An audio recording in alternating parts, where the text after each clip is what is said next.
Hello, and welcome to Mortem Tyrannis Armory. My name is Jordan Maseko, and today we're going to be doing the no BS breakdown of the Smith Wesson M&P 2.0 9mm handgun. Let's get into it.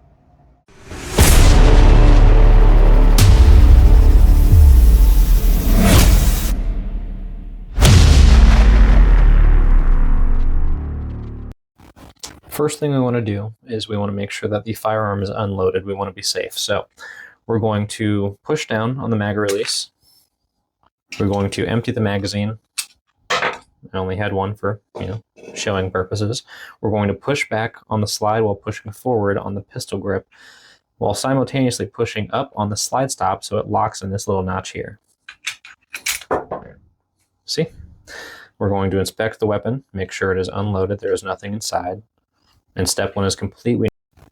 Step number two, we are going to remove the frame tool from the bottom of the pistol grip by making a half turn in either direction. And then you are going to pull it out towards yourself. This will be used to break down the gun further. Step number three, we are going to look down into the ejection port. And right below this guy is called the sear release lever. We're going to take our tool and push that into the down position. Step number four, we are going to turn it back towards ourselves, and we are going to rotate the takedown lever into the down position. This will then allow us to release the slide forward, pull the trigger, and the slide will come right off. Step number five, we can then push forward on the spring, take it out.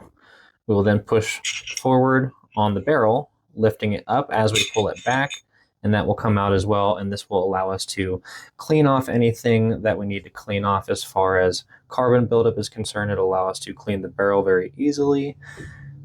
And now we're going to work on putting it back together. We're going to put it back together just how we took it apart. First thing we're going to do is put the barrel back where it goes into that top hole. It is in the bottom position because we're working upside down for the moment, but we want to make sure that it is back firmly with these notches facing upward. Then our recoil spring, making sure that this end, not the nice flat and shiny end, goes into the top there, pushing away from you and down, locking it into this little position, making sure that it is nice and as straight as can be. Then we're going to take our frame here, and that lever that we pushed down earlier, we're going to take our finger, pop it back up while pulling the trigger back. That way it can be nice and snug in the top. And to put this back together is super simple. It will just glide right back on by pushing it into those little notches there. Everything fits perfectly. Racking it back, pushing the takedown lever forward, and then we are good to go. And that's it. Thank you guys for watching.